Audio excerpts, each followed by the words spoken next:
With the bonfire lit, the story begins.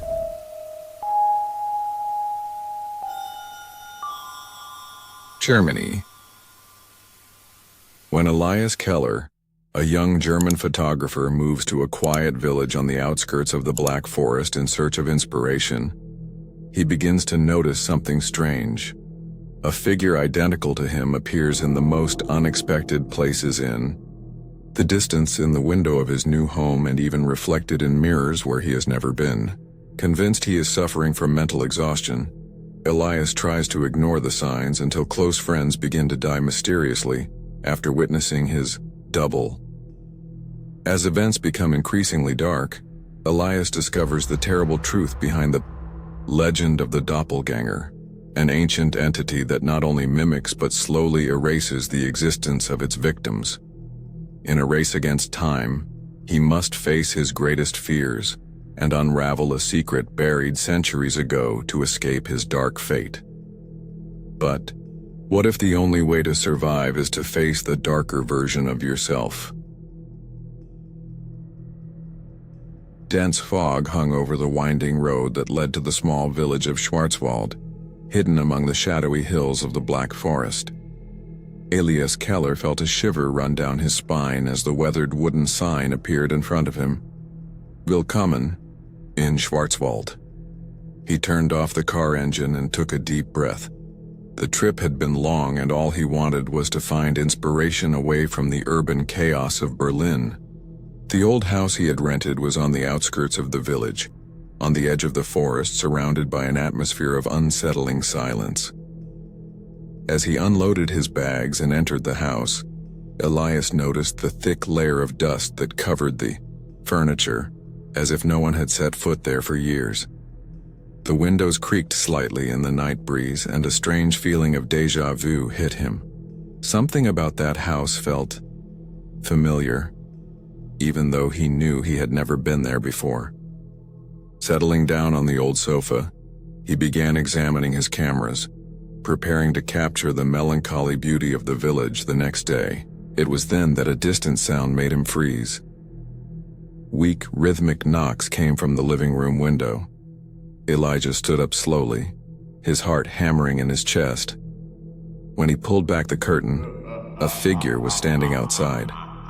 Under the light rain, the silhouette looked identical to him. Same dark coat, same posture, and even the same way of holding the camera.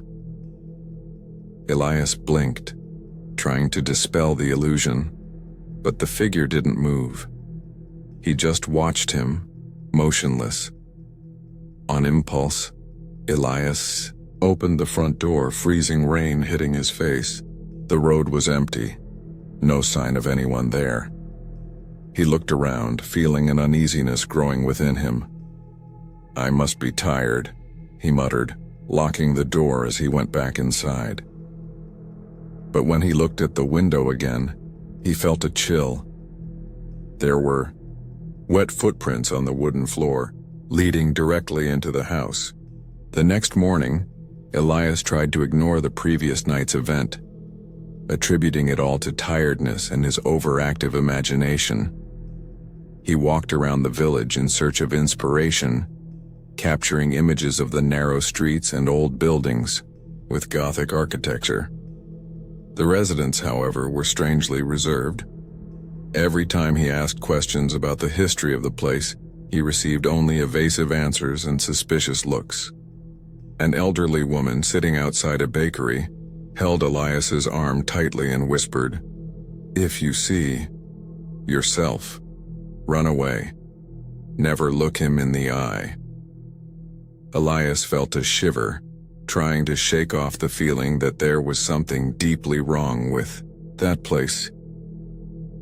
He laughed, pretending not to be impressed by local superstitions, but the old woman's words echoed in his mind for the rest of the day. Back at home, as he reviewed the photos he had taken, he noticed something disturbing. In several of them, a figure was in the background, obscure but unmistakably familiar. That night, Elijah had trouble sleeping. The wind whispered through the trees, and the feeling of being watched was inescapable. As he looked into the hallway mirror, he swore he saw a different reflection, something in the eyes that didn't belong to him. Turning around quickly, the hall was empty, but when he approached the mirror to take a closer look, the reflection smiled and Elias didn't. Elias woke up with his heart racing, the memory of the smile in the mirror still fresh in his mind. He avoided looking at any reflective surfaces as he ate breakfast, feeling an invisible tension hanging in the air. Determined to shake off his paranoia, he decided to explore more of the village during the day and talk to the residents. Maybe he was just suggested by the old woman's words, or maybe, and this possibility scared him more, there was something really strange going on. The streets of Schwarzwald were too quiet for a Saturday morning. Elias noticed the looks he received as he passed by the houses, as if each resident was waiting for something or someone. In the village's antique shop, he found a dusty book titled Legends and Mysteries of the Black Forest. Leafing through quickly, a chapter caught his attention. Doppelgänger, the reflection of death. According to the book, doppelgangers were entities that took the exact form of a person, a harbinger of imminent tragedies. Those who saw their double were destined for a cruel fate, and the more time they spent near their shadowy reflection, the faster their lives fell apart. Elijah felt a shiver run down his spine.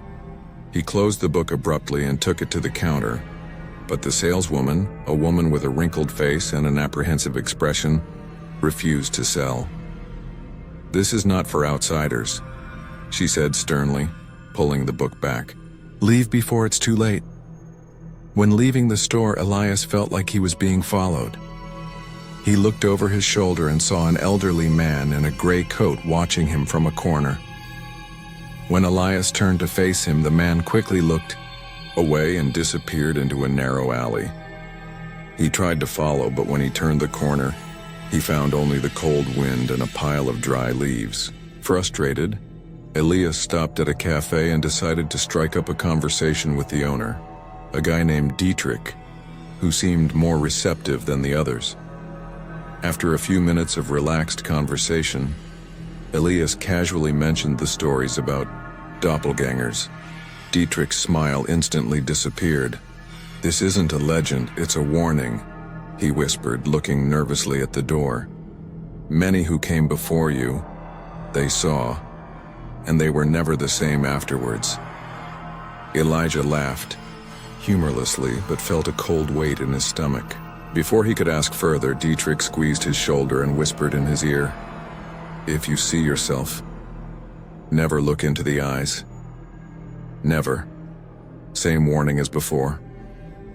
Elias left the cafe with a lump in his throat.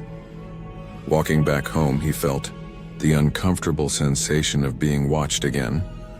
When he passed a clothing store, a mannequin reflected in the window made him stop abruptly. He was dressed exactly as Elijah had been that morning. Same jacket, same muddy boots. But the most terrifying thing was that the reflection blinked at him. Back at the house, Elias hurried in and locked the door behind him. The image of the reflection flashing in the window still burned in his mind, throbbing like a memory impossible to ignore. He picked up his camera and reviewed the photos he had taken during the day. With each click, his anxiety grew. There was something wrong with each image. In a photo of the village square, among the faces of the residents, he noticed a figure in the background, slightly out of focus. And, to his horror, she was identical to him. Pulsing with restlessness, Elias enlarged the image on the computer. His double was there, standing still, looking directly into the lens as if he knew he was being watched. But what was most disturbing was noticing that he looked clearer than anyone else in the photo, as if he were more real than the villagers themselves. Taking a deep breath, Elias opened a drawer full of documents left by the house's previous residents. Among old invoices and letters, he found a small notebook from a man named Johann Keller, a name that made him freeze.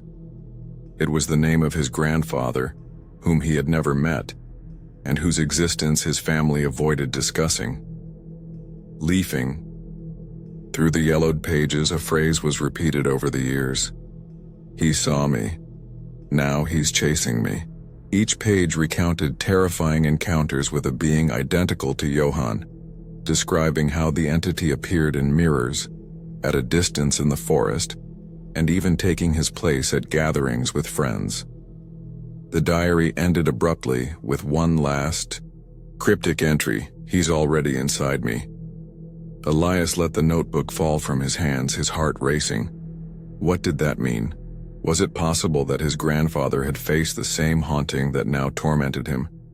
What if your family story was connected to something much deeper than just local legend? Deciding to look for more answers, Elias went to the village library.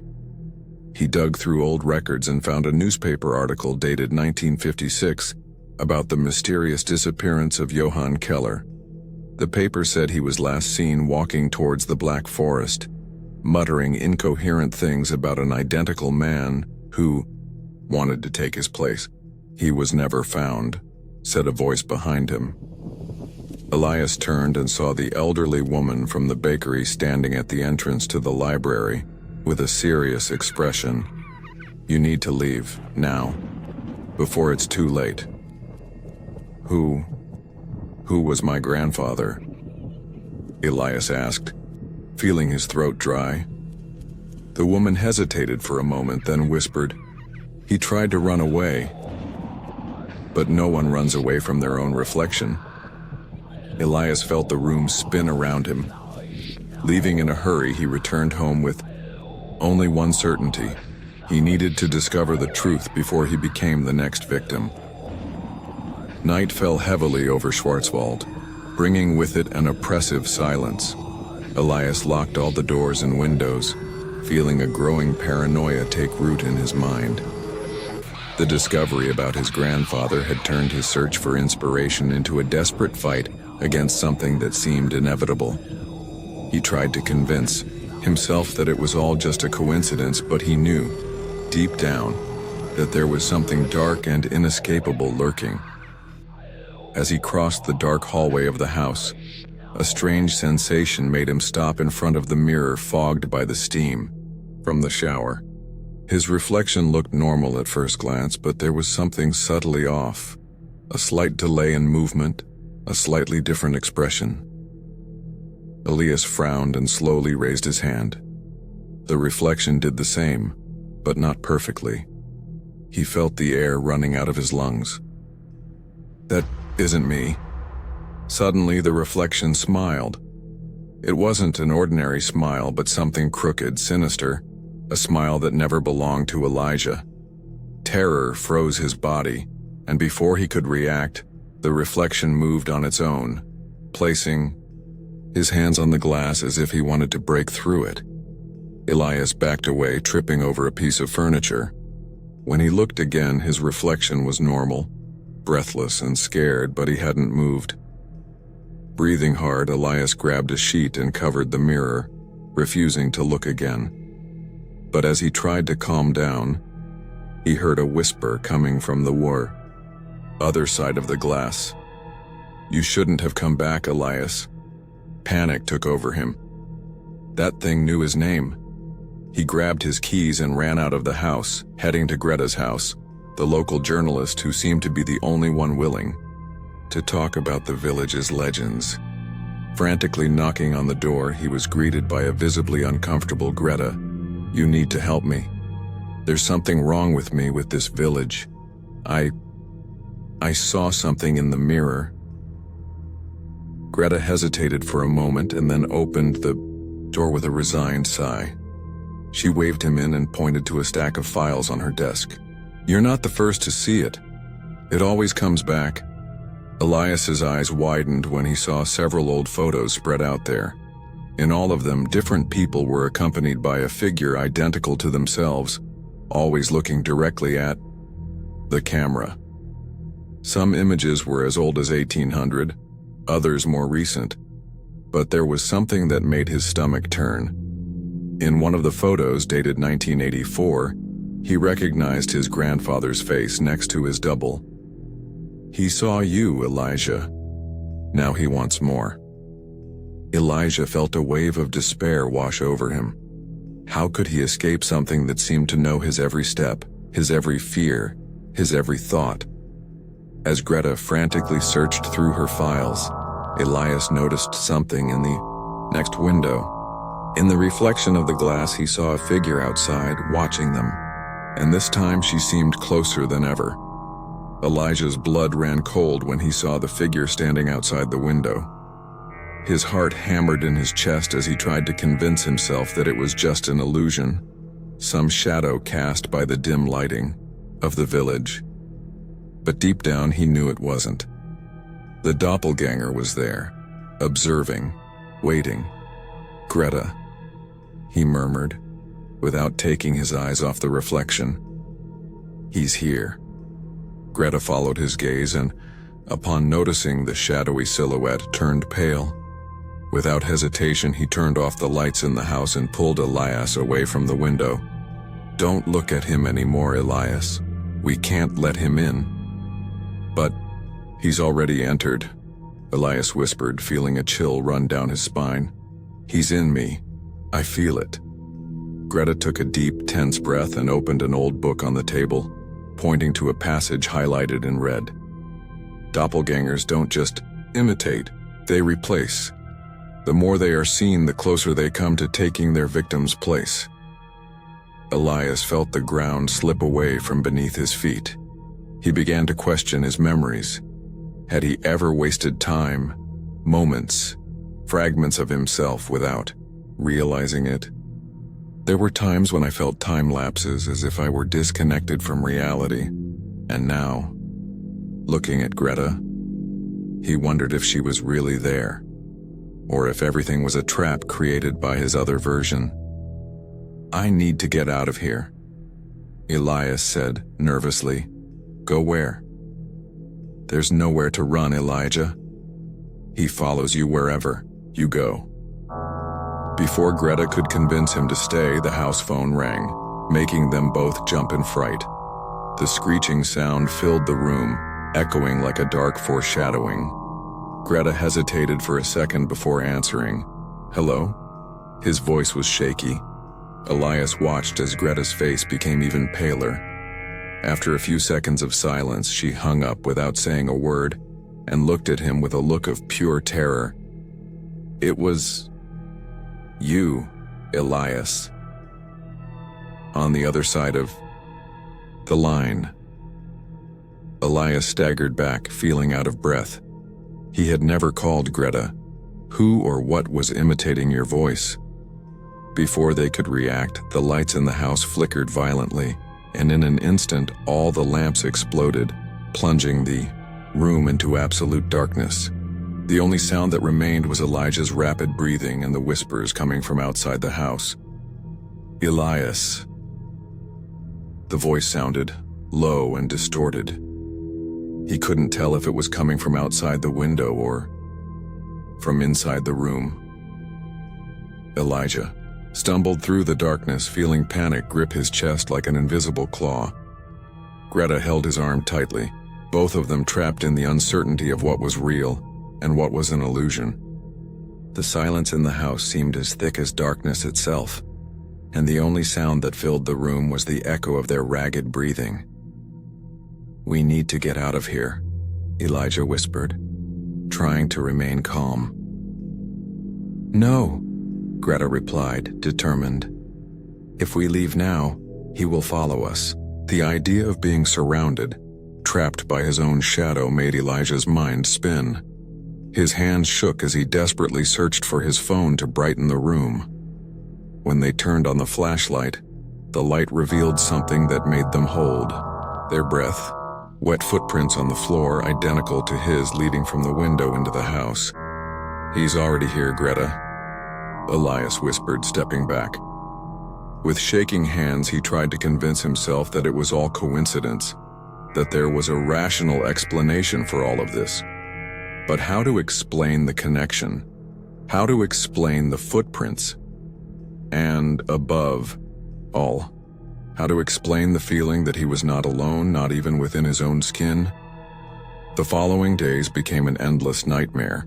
Elias began avoiding mirrors and reflective surfaces, covering everything in his home with sheets or thick paper. Even so, he felt like something was watching him, always lurking, always waiting. Each night was worse than the last. He would wake up with the feeling that someone had been there, standing next to his bed. The cameras he installed around the house to record any movement began to show inexplicable glitches, corrupted videos, blurred images, and, in one of the recordings, a figure stood next to his bed, staring at his sleeping face. Elias no longer knew what was a dream and what was reality. He began locking himself in his house during the day, avoiding contact with anyone in the village. Greta visited him, trying to convince him that running away wouldn't be the solution. But he was already convinced that the only way out was to confront this thing, or go crazy trying to escape. The following night, Elias sat in front of the living room mirror staring at his reflection covered by a sheet. With a heavy sigh, he slowly removed the cloth and came face to face with himself. His eyes were sunken, his face tired. He touched the glass, trying to defy his own fears. And then his reflection blinked first. Elias jumped away, feeling his throat dry. He knew he hadn't blinked. He was sure. Panic took over his body as the reflection began to slowly smile. A cruel, distorted smile that didn't belong to him. And before Elijah could move, the reflection tilted its head and whispered something inaudible. The only thing Elijah could understand were two repeated words, echoing like a grim warning. Almost ready. Elijah didn't sleep that night.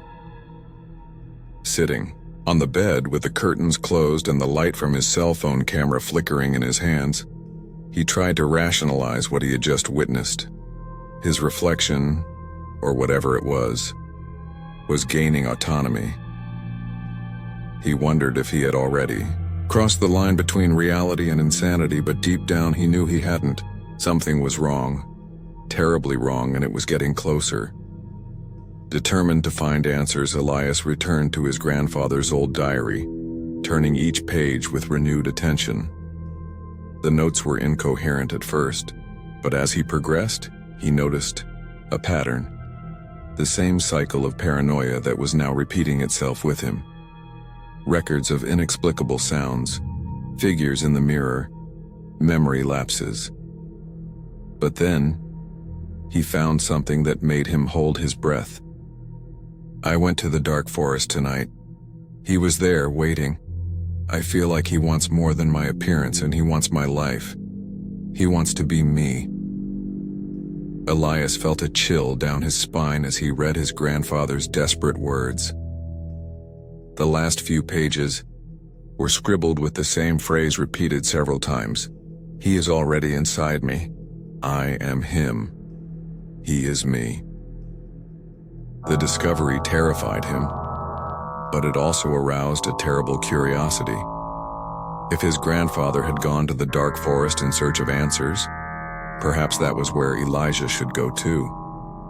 Wearing a heavy coat, he grabbed his camera and a flashlight, determined to solve once and for all the mystery that haunted him. The forest was filled with suffocating darkness.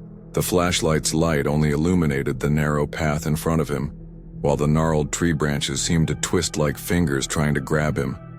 The absolute silence was disturbing, and Elias wondered if he was really alone there. After walking for almost an hour, he found something that made him stop abruptly. In the center of a clearing, there was an old wooden cabin, partially covered by vegetation. The structure looked old, as if it had been abandoned decades ago. Elias approached cautiously, pressing his ear against the worn wooden door. Silence. He slowly pushed the door open, which creaked in protest. The inside of the cabin was as dark as the outside, but when the flashlight illuminated the walls, Elias gasped. Photos, hundreds of them, all nailed to the wooden boards, forming a chaotic mosaic of faces. And in many of them he saw identical faces side by side, photos from different times, different people, all with a copy of themselves next to them, always with an empty and predatory look. In the center of the cabin, on a table, there was a single round mirror with a pitch-black surface. Elias approached, hesitantly, looking at his reflection. His heart almost stopped when he saw that his reflection wasn't still. He blinked once, twice, and then his reflection smiled. But Elijah didn't. The reflection tilted its head, and Elijah heard his own voice coming from inside the mirror. It took you a while to find it. Elias backed away, dropping the lantern. The light flickered, creating monstrous shadows around the room. The reflection's voice became lower, whispering, "Now there is no turning back." Desperate, Elias ran out of the cabin, feeling that something was behind him. The trees seemed to close in around him, and he ran aimlessly, tripping over roots and branches. When he finally emerged from the forest and reached the road, a terrible feeling came over him. Something was wrong. He felt a different weight in his coat pocket. Trembling, he reached in and pulled out a small mirror, the same one that was in the cabin, and inside him, his reflection continued to smile. Elias ran back home with the mirror pressed to his chest, cold sweat running down his forehead. Every step echoed on the empty road, and he didn't dare look back, fearing that something was following him. When he finally reached his door, he rushed in and locked it, breathing heavily. He placed the mirror on the kitchen table, watching it with wide eyes. The black surface seemed to pulse as if something on the other side was alive. Elias hesitated, but he needed to be sure. Slowly, he lifted the mirror to look again, and this time the reflection was different. His face looked tired, but there was something in his eyes. Something cold and empty and cruel that wasn't his own. Then the reflection spoke. "You're getting weak, Elijah. Soon I won't need to hide anymore." Elias threw the mirror on the floor, which shattered into dozens of pieces. His heart hammered against his chest, but his mind screamed at him to run away, to destroy everything that reflected his image. He ran through the house, covering windows, knocking down glass frames, until he found his own reflection in the black screen of the turned-off TV. There he was, standing, watching, smiling. He swallowed hard and realized the terrible truth. No matter how many mirrors he broke or surfaces he hid, the doppelganger would find a way to manifest itself. And even worse, he was gaining strength. Elias felt it in his body, small lapses in memory, the feeling of wasting time without realizing it, as if part of him was being erased little by little. Desperate, he looked for Greta. Finding her in the village library, he showed her the fragments of the mirror and told her what he saw. Greta listened carefully, leafing through the old files. "Mirrors are portals," she said, her voice strained. "They say doppelgangers need them to cross between worlds.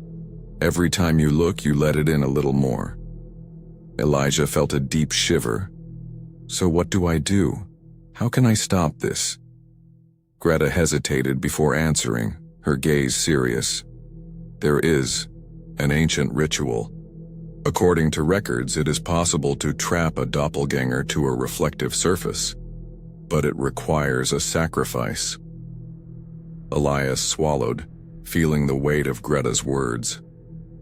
He knew that if he didn't do something soon, he would lose the battle against himself. Suddenly, his phone vibrated.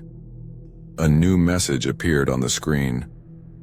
His blood ran cold when he saw the sender. Elias Keller. The message simply said, "You can't hide forever." Greta looked at him, pale. "He's everywhere now, Elijah. You can't run away anymore. Elias closed his eyes, feeling terror engulf his body. He no longer had a choice. I needed to face this, before it was too late. Night fell quickly over Schwarzwald, and Elias felt time running out. Every dark corner of the house seemed to hide something lurking. Every shadow seemed distorted. Greta's words echoed in her mind. Mirrors are portals. Sacrifice is necessary. He knew that running away was no longer an option. He needed to act. Sitting at the kitchen table, Elias frantically leafed through the yellowed pages of the old book that Greta had given him. Among forgotten rituals and dark incantations, he found a detailed section on how to seal a doppelgänger into a reflective surface. The instructions were clear but disturbing. To arrest him, it was necessary to offer something of personal value, a piece of the soul, a memory, something that was rooted in the victim's essence. Elias took a deep breath, his fingers shaking. He knew what he had to do, but he hesitated. What would happen if he sacrificed part of himself? Greta interrupted her thoughts, placing a black candle on the table. You have to decide, Elijah, before he decides for you.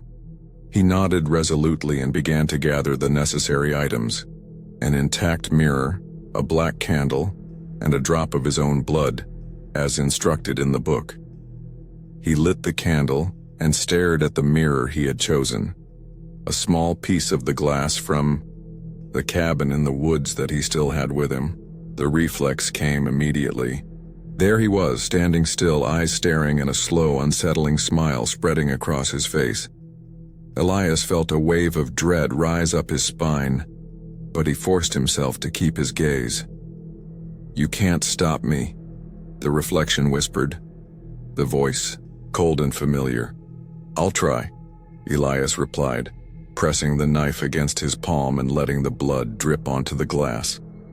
The mirror shook violently, and for a moment the face in the reflection contorted into an expression of pain. Elias felt an unbearable pressure in his head, as if something was trying to rip out his memories. He saw flashes of his childhood, moments with his family, little fragments of his life being pulled into the glass. He staggered, almost dropping the mirror, but Greta held him steady. Continue, Elijah. Don't stop now. The words of the ritual flowed from his lips, and the surface of the mirror began to darken, as if an abyss was forming within. Elijah's reflection screamed, a mixture of anger and despair, his features contorting into something monstrous. But suddenly everything went silent. The mirror was empty. Elias panted, feeling drained, his mind foggy. He looked at Greta, who was watching the mirror warily. It worked out? He asked, his voice shaking.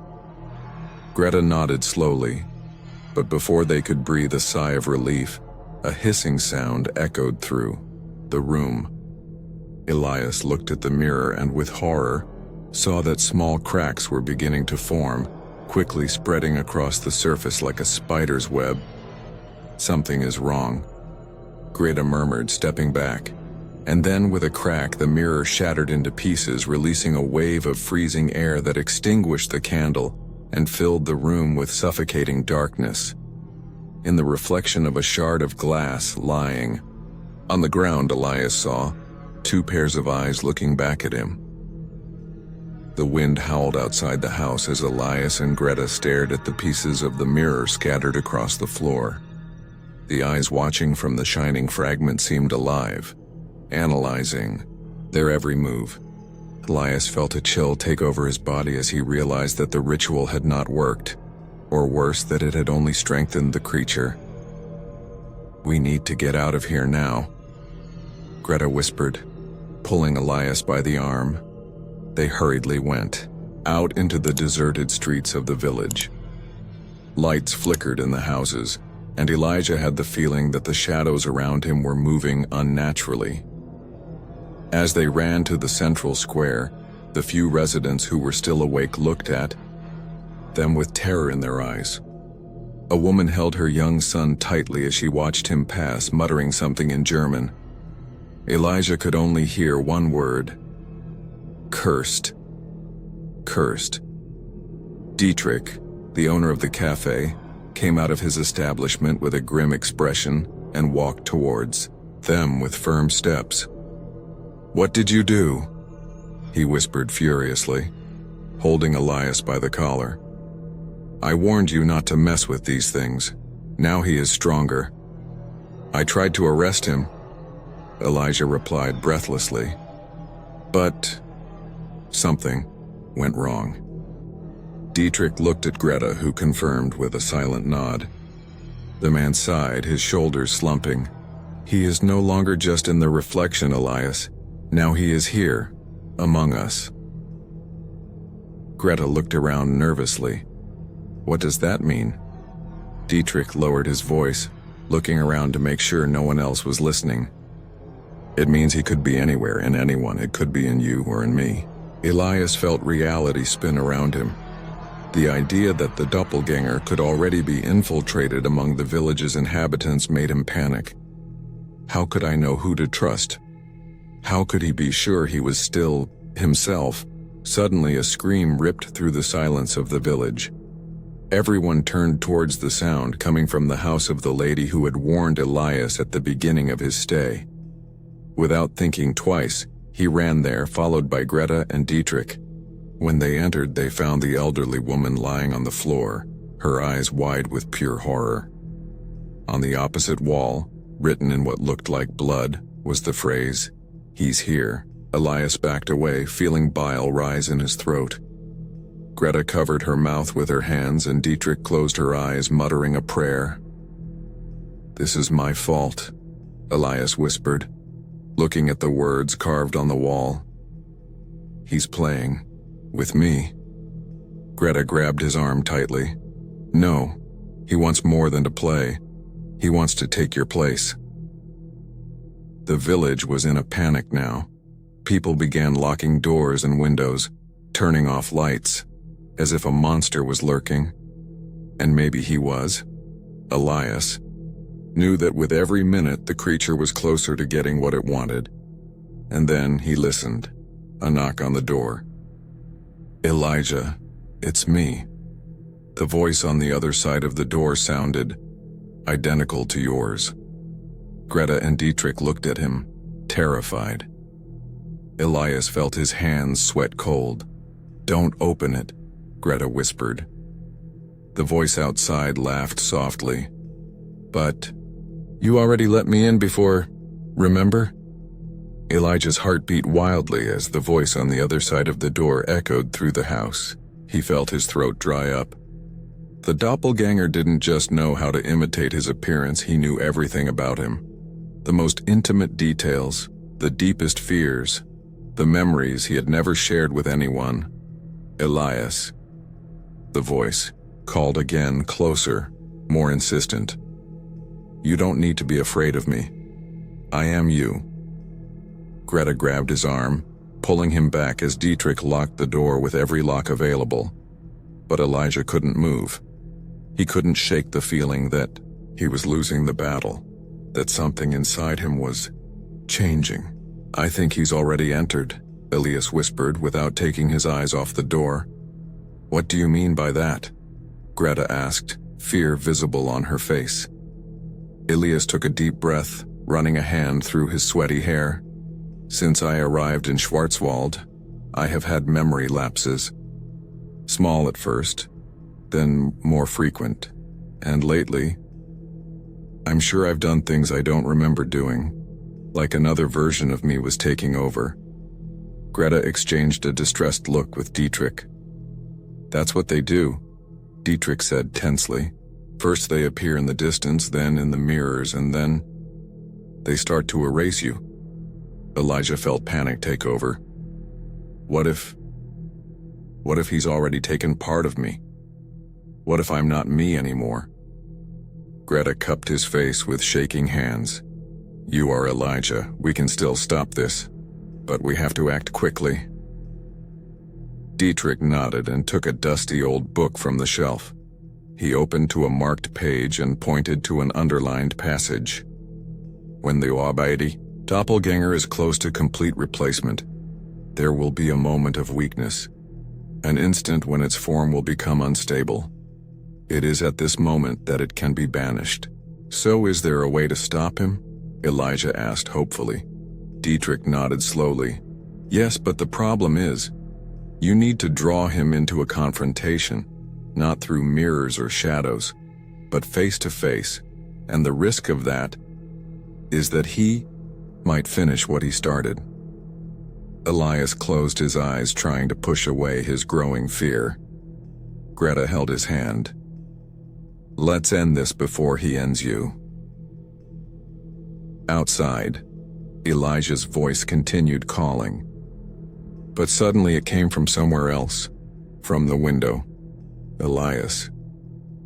Now the voice sounded closer and colder. You can run, but I'm everywhere.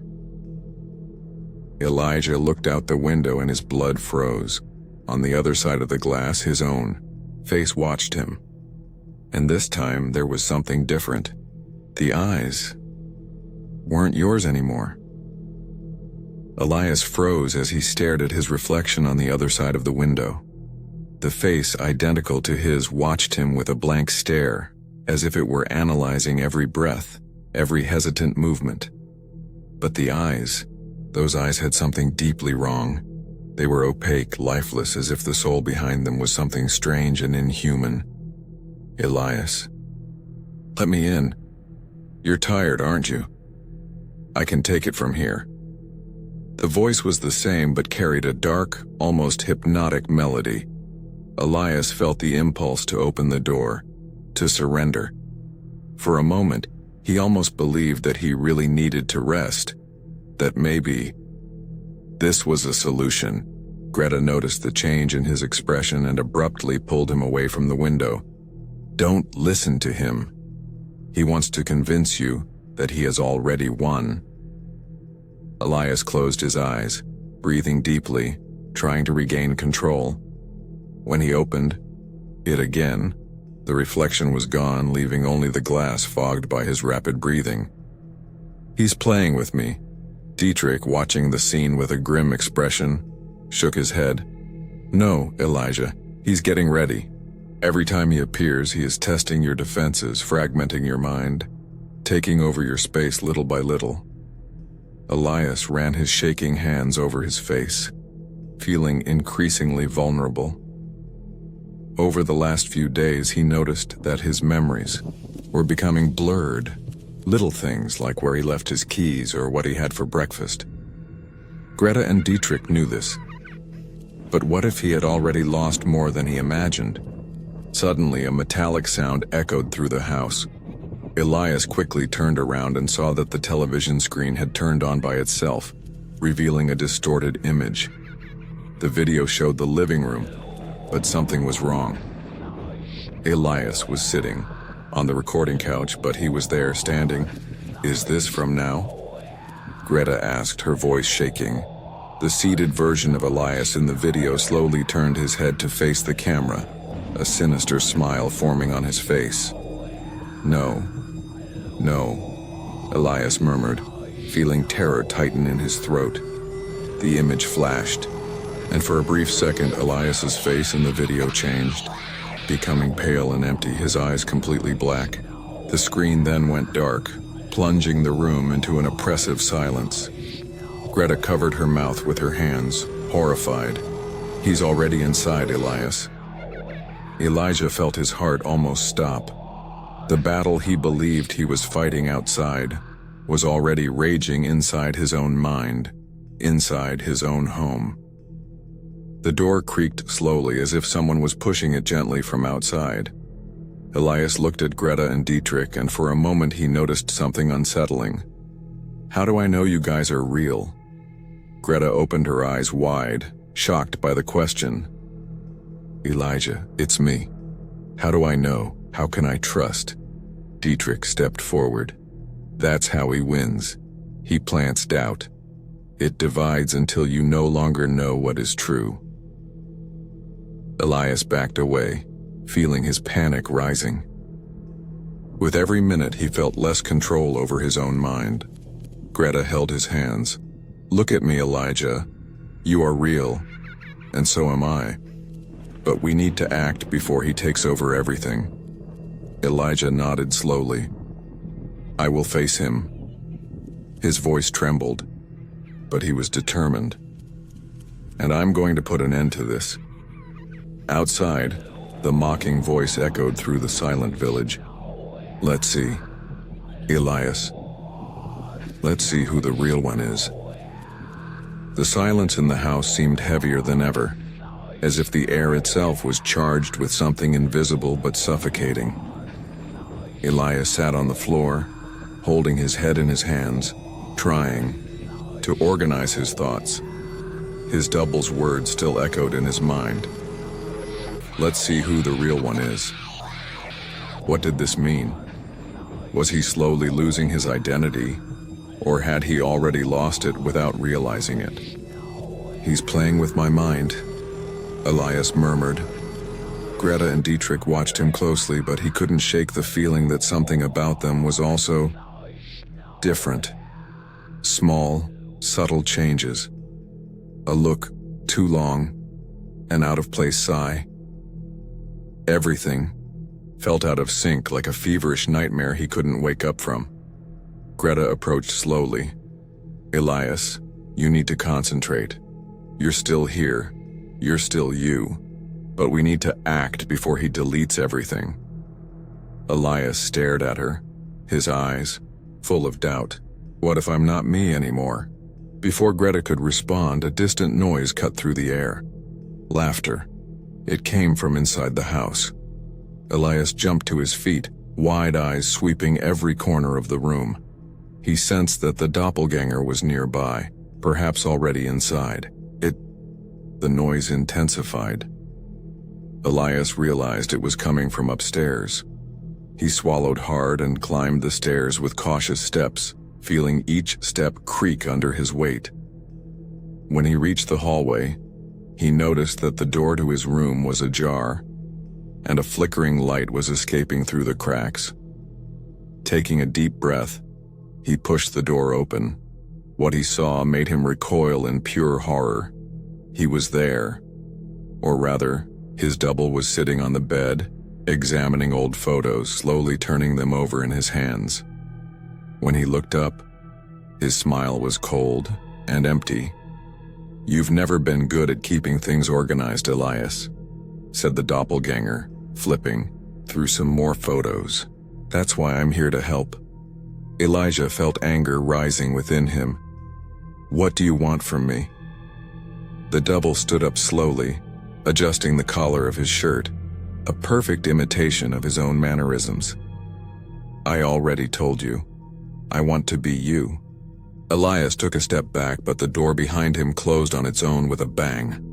His heart raced and he felt a growing pressure in his mind, as if he were trapped inside his own head. Suddenly, flashes invaded his vision, distorted memories, moments from his childhood, his first day at college, familiar faces that seemed to dissolve like ink in water. He no longer knew if they were his memories, or if they were being stolen. "Are you feeling it, Elijah?" the doppelganger whispered, approaching. "I'm erasing you, little by little." Elijah tried to scream, but his voice failed. His body felt heavier and heavier, his vision blurred. In the corner of the room, the mirror reflected something that shouldn't be there. A version of you, motionless, watching everything with empty eyes. Desperate, Elias grabbed one of the photos and pressed it to his chest, trying to anchor himself in his own identity. He couldn't let that happen. It wasn't that thing. The doppelganger took a step forward and whispered in his ear, "There can only be one of us, and it won't be you." With a last bit of strength, Elias grabbed a chair and threw it at the mirror. The glass exploded into 1,000 pieces, and the distorted image of his double disappeared instantly. But something inside him said it wasn't over. The bedroom door opened on its own and Greta appeared with wide eyes. "Elijah, are you well? What happened?" He looked at her, panting. I don't know." But deep down, he knew. The line between him and the doppelganger was increasingly blurred, and with every moment, he felt more empty. Elias walked down the stairs with heavy steps, feeling exhausted, as if something was draining his vital energy with each passing minute. The house felt different now, colder, darker, as if it was absorbing its identity little by little. Greta watched him with concern, but he could barely face his reflection in the window. He didn't want to see.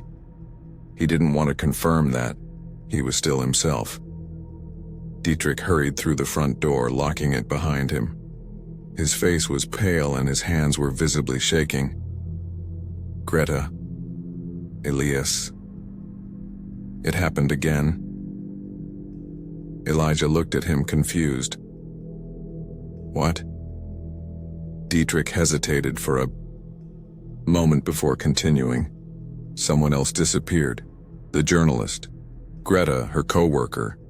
She didn't show up at the office today. I went to her house, and it was empty. The door is open. The lights are on." Greta felt a chill run down her spine. "But I spoke to her yesterday. She said she had discovered something important. Something about the disappearances." Elias ran his hand over his face, feeling a growing despair. "Whatever it is, he's erasing all the witnesses. He wants to isolate me." Greta ran to her bag, frantically, rummaging through the papers and notes that Greta, the missing journalist, had given her. Among old documents and photos of the village, he found a yellowed newspaper clipping with a headline that made Elias's heart stop for a second. "Man found dead in home after alleging persecution for copy of himself." The photo was of a man identical to Elijah. Same face, same expression. "That's impossible," Elias whispered, feeling dizzy. "It is me? No, this can't be real." Greta looked at the date of the article. He was from 1984, the same year that his grandfather, Johann Keller, disappeared. "He's repeating that, Elias. You are not the first," Greta said, her eyes wide with fear. "He's done this before, and now he wants to finish what he started." Dietrich swallowed. "What if he's already finished?" Elias felt a tightness in his chest. The absolute fear that he was no longer who he thought he was, that he was just continuing something that had never ended. "I need to find her," Elias said suddenly, determined. If Greta discovered something, it might be the only clue we have before I... Greta nodded, grabbing her jacket. "Let's go to her house. It may be our last chance to understand what he really wants." Elias stepped out into the cold night, feeling the village increasingly distant, as if he were walking through a fragmented reality. The streets were empty, and the lights in the houses flickered strangely, as if the entire village was trapped between two worlds, the real and the reflected one. Arriving at the journalist's house, the door was ajar, swaying slightly in the wind. Elias pushed her slowly and entered. The smell of mold and damp filled the air, and the room was messy, as if someone had left in a hurry. Papers were scattered on the floor, and a camera was lying on the floor, still turned on. He took it with shaking hands and pressed the button to view the latest images recorded. The first photos were common: archives, books on German folklore, old village churches. But then Elijah saw something that made his blood freeze. In the last photo, taken from the window of the house, he was standing in front of the door. But the problem was that he was there that night. He turned abruptly to Greta and Dietrich, showing the image. That's not me. Greta looked around, terrified. So where is he now? Before Elias could respond, the reflection on the black television screen next to them began to move on its own. And deep in the reflection, he was there, smiling. Elias felt his blood run cold when he saw his reflection smiling on the television screen. He was standing in the same spot as him, but it wasn't him. The reflection took a step forward, and Elias instinctively took a step back, feeling cold sweat run down the back of his neck. Greta and Dietrich froze, their eyes fixed on the self-moving image. He's watching us, Greta whispered, her voice barely audible. No, Greta, Elias said, his voice shaking. He is waiting. On the other side of the reflection, Elijah's copy tilted his head slightly, his dark, empty eyes reflecting a deep hunger. Slowly, he raised his hand and touched the surface of the TV from the inside, as if he was testing the limits of the mirror. The glass vibrated slightly, emitting a sharp, disturbing sound, and a thin crack appeared on the screen. He's trying to get out, Dietrich whispered, taking a step back. Elijah knew he had no more time. They needed to act before the creature crossed over completely into the real world. He picked up the missing journalist's fallen camera and quickly looked through the oldest stored photos. Among several dusty images of the village, one caught his attention. A photo from 1923 showed a man identical to him standing in front of an antique mirror with a black candle burning next to him. This mirror, Elias pointed to the image. Does he still exist? Greta looked quickly, and her eyes widened. Yes, I saw this mirror in the abandoned church in the village. He's still there. Elijah took a deep breath. Then that's where we should go. If this started with a mirror, maybe we can end it the same way. Do you want to arrest him? Dietrich asked nervously. I want to bring you to where it all began, Elias replied, deciding his next move. I draw him to the mirror and you seal him. Greta hesitated.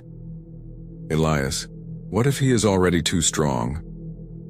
Elias looked at the TV screen again, where his reflection now mimicked his every expression with frightening accuracy. Then I finish him the only way left. Without wasting time, they left the house and ran through the deserted streets of Schwarzwald.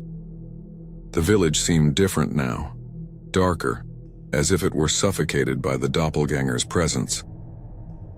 As they passed store windows and parked cars, Elias noticed something terrifying.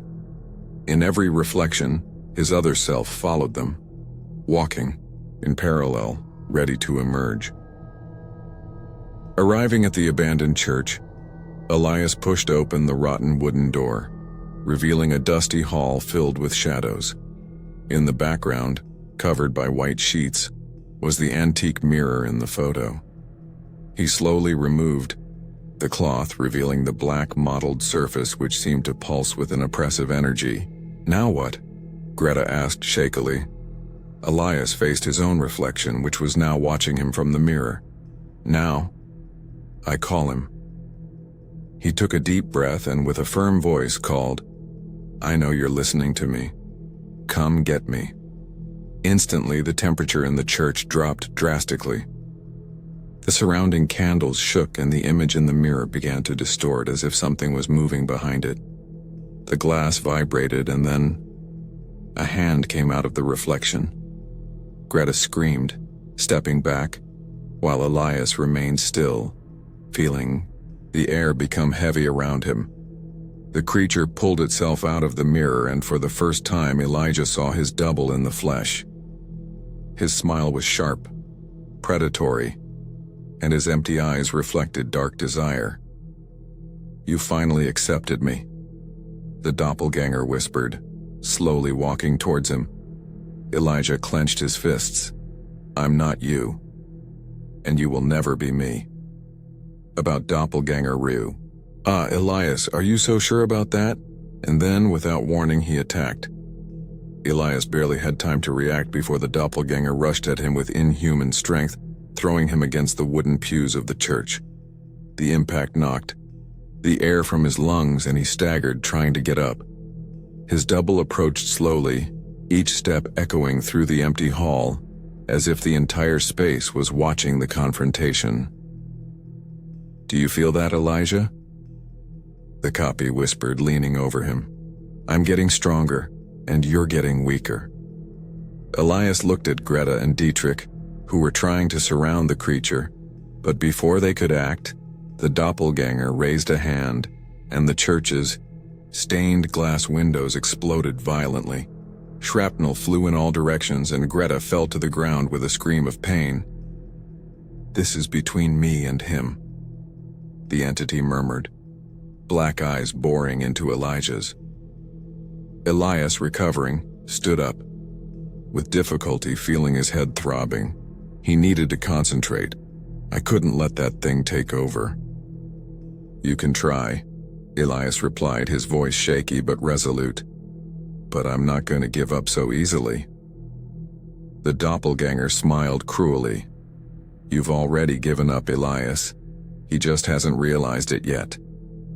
Elias charged forward, punching the stuntman in the face with all his strength. But instead of retreating, the creature just laughed as if it had no effect. "Poor thing," mocked the doppelganger, holding Elias's fist and twisting it with brutal force. Elias screamed, falling to his knees, and felt an overwhelming wave of weakness take over his body. His mind felt increasingly foggy, as if he was being drained from the inside out. The creature knelt beside him, bringing his face close to Elijah's. "Tell me," he whispered, his dark eyes boring into Elijah's. "How can you be sure I'm not the real one?" Elijah blinked, confused. For an instant, his vision wavered, and he saw flashes of moments past, memories in which he seemed to be observing his own life from the outside, like a stranger inside his own body. What if he had already been replaced? Elias squinted his eyes, trying to shake off the doubt. He couldn't give in. "Not now. I'm the real deal," he murmured, almost as if he was trying to convince himself. The doppelganger smiled, and then, in a quick movement, grabbed Elias by the neck and lifted him into the air. Elias struggled, his legs struggling, feeling out of breath. No more. It was then that Greta, with her hands bloody from the broken glass, screamed, "Elijah, now!" Elias, summoning the last of his strength, lifted a piece of mirror he had picked up from the floor and pressed it against the doppelganger's chest. The creature let out a piercing scream as if it had been struck by something beyond human comprehension. The skin on his face began to crack like porcelain, and Elias pushed harder. "I'm Elias Keller," he roared, driving the mirror even deeper. The entity fell backwards, writhing on the ground, as its form began to shatter into fragments of shadow. The church seemed to shake around them, and a strange sound filled the air, as if the universe itself was trying to decide who the real Elijah was. And then, with a last breath, the doppelganger murmured, "You will never be free from me. Never." Elijah watched, horrified, as the creature dissolved into a cloak of shadows, being sucked into the mirror he held with trembling hands. The reflective surface glowed brightly before cracking, sealing him away forever. Panting, Elias fell to his knees, feeling reality slowly come back into place. Greta walked over and grabbed his shoulder. "He finished?" she asked, her voice weak. Elias stared at the cracked mirror in his hands. In the distorted reflection, he saw only himself. Exhausted, broken, but still there. "I think so." But deep down, a nagging doubt burned in his mind. What if the real Elijah had never been him? The church fell into a sepulchral silence, broken only by Elijah's labored breathing. He held the cracked mirror in his hands, but something inside felt wrong. Even though the doppelganger was sucked into the glass, a feeling of emptiness took over his chest, as if a part of him had been ripped out in the process. Greta helped him get up, her face marked by exhaustion and still latent fear. "We need to get out of here," she whispered, looking at the dancing shadows on the walls. Elias nodded, but something stopped him from moving. He looked into the mirror one last time, and for a brief moment he saw something that made him shudder. His reflection looked incomplete, as if something inside him was missing. He ran, his hand over his face touching his own skin, and a terrible thought began to form in his mind. What did I miss? Dietrich approached cautiously. "Elias, we must destroy the mirror now. End this once and for all." Elias looked at him hesitantly. "What if I'm not myself anymore?" Greta held his hand firmly. "You are Elijah. You are still here." But he wasn't sure. Increasingly, his memories seemed fragmented, distant, as if they belonged to someone else. He tried to remember the smell of his childhood, home, the sound of his mother's laughter, but everything was blurry like a faded photograph. "No," he murmured, feeling panic rising inside him. "He took something from me." Dietrich looked at Elias seriously. Maybe he took a part of your soul, Elias. It's the price for surviving something like this." Elias closed his eyes, holding the mirror tighter. "Then I need to get it back." Greta's eyes widened. "Elijah, no. Do you know what this means?" "He's inside, waiting." Elijah knew the risk. I knew that trying to bring back what was taken could open a door that should never have been opened. But he felt that without that lost piece, he would never be whole again. He looked at Greta and Dietrich, his expression determined. "If I don't do this, I'll never be myself again." Greta hesitated, but knew she couldn't stop him. With a slow nod, he handed her a black candle. Elias knelt on the floor of the church, placing the mirror in front of him. With shaking hands, he lit the candle and recited the ritual words found in ancient records. Broken reflection, reversed path, return what was taken, return to what is due. The mirror began to vibrate, cracks spreading across its surface as if something was struggling to break out. The church seemed to darken around them, and Elijah felt a familiar presence creep from within the glass. A whisper cut the air. "Elias." Greta's eyes widened, instinctively stepping back. Dietrich held a crucifix tightly. Elias looked in the mirror, and then he saw himself again. Your own reflection, whole, but with something different. The eyes were no longer empty. There was fear in them. "Let me out," the voice inside the mirror begged. Elijah trembled. Was the doppelganger trying to trick him? Or was he the real Elijah trapped inside? "Elias, don't trust it," Greta whispered, desperate. The reflection raised its hand, flat against the glass. Elijah looked at his own hand, outside. Something inside him whispered that he was no longer who he should be. "You need to decide, Elias," the figure in the mirror said. "Which of us is the real one?" Elijah closed his eyes for a moment, his heart hammering. He knew that one wrong decision could seal his fate forever. With his breath caught in his throat, he lifted the candle and whispered, "He arrives." And with a quick movement, he put out the flame.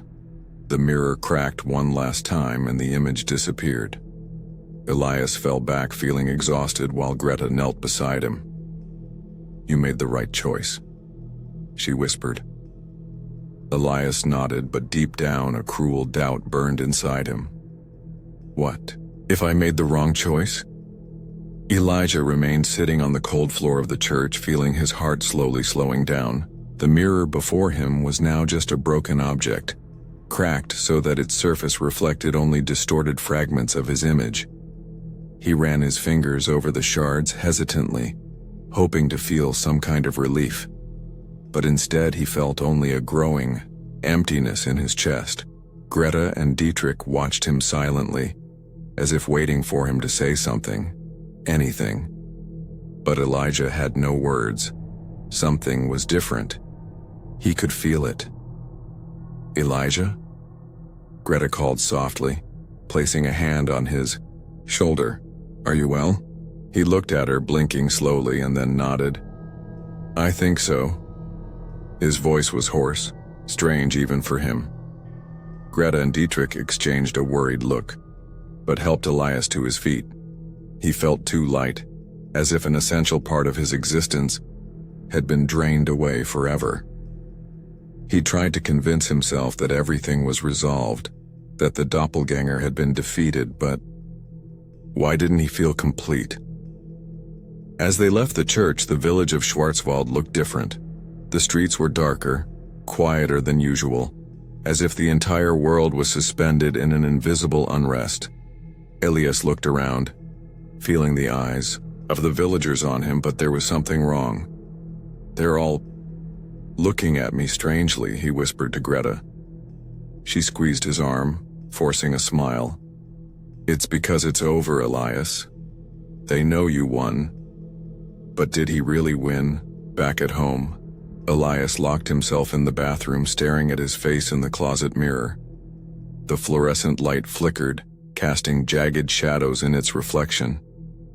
He ran his hand over his face, trying to recognize himself, searching for some familiarity in his own features. But there was something in the eyes. They felt wrong. Empty. "It's me," he muttered to himself. "It's still me." He took a deep breath and closed the mirror. When he opened it again, he almost screamed. For a split second, he swore he saw a different face. Not the doppelganger, but something incomplete. Something that shouldn't be there. Greta knocked on the door, bringing Elias back to reality. "Elijah? Is everything okay there?" He hesitated before responding. "Yes, I just need a moment." But as he turned to leave the bathroom, he noticed something else. Something even more disturbing. The shadow that his silhouette cast on the wall did not match his movements. He took a step forward, and the shadow fell behind for a brief moment before following him. A lump tightened his throat. "Elias, is everything really okay?" Greta insisted outside. He looked at his shadow again, which now looked perfectly normal. He forced a smile and opened the door. "Yes, everything is fine." But deep down, Elijah knew something was wrong. Something was terribly wrong. What if he hadn't managed to defeat the doppelganger? What if he had just taken on a new body? Greta smiled and handed him a cup of tea. "You can finally rest now." Elias smiled back, but deep down, he wasn't so sure. The days passed slowly in Schwarzwald, and Elias tried to get his life back on track. But something was off. The people in the village looked at him with a mixture of relief and trepidation, as if they weren't sure who he really was. Greta and Dietrich tried to act as if everything was normal, but Elias noticed the looks exchanged when they thought he wasn't paying attention. He didn't blame them. There was something inside him that didn't feel right. Walking through the narrow streets of the village, Elias observed the reflections in the store windows, in the puddles of water accumulated after a light rain. Each reflected image returned, his familiar appearance, but he didn't feel like he was himself. The weight of doubts grew every moment. At Dietrich's cafe, he sat by the window watching his reflection in the glass. The look back was his, but Elias couldn't avoid the uncomfortable feeling that something was watching him, even though he was centimeters away. "Are you well?" Greta asked, sitting next to him. Elias looked away, trying to hide his discomfort. "Yes, I think so." Greta forced a smile, but there was a hint of doubt in her eyes. "You look different." The cup in Elijah's hand shook slightly. "I'm different. After everything that happened, how could it not be?" Greta nodded, but Elias noticed that her hands were clenched tightly on the table, as if she were ready to run away at any moment. That night, upon returning home, Elijah couldn't sleep. He felt like every shadow cast by the hallway lamps was watching him. The restlessness grew, and a terrible doubt began to take shape in his mind. What if he never fully came back? He stood up and walked to the bedroom mirror, staring at his own reflection in the dim light. He observed every detail of his face, every tired wrinkle, every expression. He took a deep breath and whispered, "It is me." The reflection whispered back, in perfect sync. Elijah blinked. He swore he saw the reflection delay for a split second. A shiver ran down his spine. He turned off the light in his room and lay down, forcing himself to believe that everything was in his head. But as he tried to fall asleep, he heard a strange sound coming from the mirror, a breath. "That wasn't yours." Elias quickly sat up in bed, looking into the darkness. "Is there anyone there?" Silence. He swallowed hard and walked to the mirror, his hands shaking. When he turned on the light, he saw his reflection standing still. But then, something indescribably terrifying happened. His reflection smiled slowly, a smile that Elijah, no, he did. He backed away, stumbling, while the reflection tilted its head and whispered without moving its lips, "I'm in you now." Elias screamed and threw an object at the mirror, which broke into 1,000 pieces. He fell to the ground, breathing heavily, feeling terror spread through every cell in his body. Hot tears rolled down his face. He thought he won. He thought he got his life back. But now he knew the truth. He had never gotten out of the trap, or worse. Perhaps he had never been the real Elijah from the beginning. Elijah remained on the ground, the pieces of the mirror scattered around him, each fragment reflecting a distorted version of his terrified face. The echo of low, whispered laughter still resonated in his ears, and his body shook with fear and exhaustion. He pressed his hands against his temples, trying to shake off the idea that was taking root in his mind like a plague. What if he never came back? Greta and Dietrich arrived shortly after, finding Elias sitting on the floor staring into space. Greta ran up to him, her eyes widening at the sight of the destroyed mirror. "Elijah, what happened?" He looked up at her, but hesitated. For a brief moment, I wasn't sure if that Greta was real, or if he himself was. I saw him, Greta. In the mirror. He said he's inside me now. Greta exchanged a dark look with Dietrich, and Elias noticed that something changed in the way they looked at him. A mix of fear and doubt. "Elias, are you sure that you're still you?" Dietrich asked carefully. Elijah laughed, an empty laugh, full of despair. "That's the question, isn't it?" He looked at his hands, as if they were foreign to him. "How can I be sure?" Greta knelt beside him, holding his cold hands. "Listen, Elijah, let's find a way to deal with this. There's still time." Elias stared at her. "I don't know, Greta. Time may have run out long ago." He stood up slowly, looking at the shards scattered across the floor. Something inside him was screaming, thrashing, as if there was a silent presence, always lurking. Elias walked over to one of the larger shards, hesitantly. As he picked it, Up, his trembling hand reflected the image of his own face, but there was something wrong with his eyes. Something that didn't belong to him. Greta stepped forward. Elias, what are you doing? He smiled, but his smile didn't reach his eyes. Just one last test. And without warning, Elias pressed the shard of mirror against his palm, feeling the sharp, hot pain spread across his skin. Blood ran down, dripping onto the wooden floor, but he felt nothing but a deep emptiness. He stared at Greta, who was motionless, horrified. I still feel pain, he whispered. That means I'm still me. Right? Greta swallowed, tears in her eyes. Elijah, please. Don't do this. He smiled again, a strange, distant smile. What if he already won, Greta? And if I'm just... what's left? Dietrich pulled Greta back, his expression filled with suspicion. Elias, maybe it's better for you to be alone for a while. Elijah nodded slowly. Yes, maybe it is.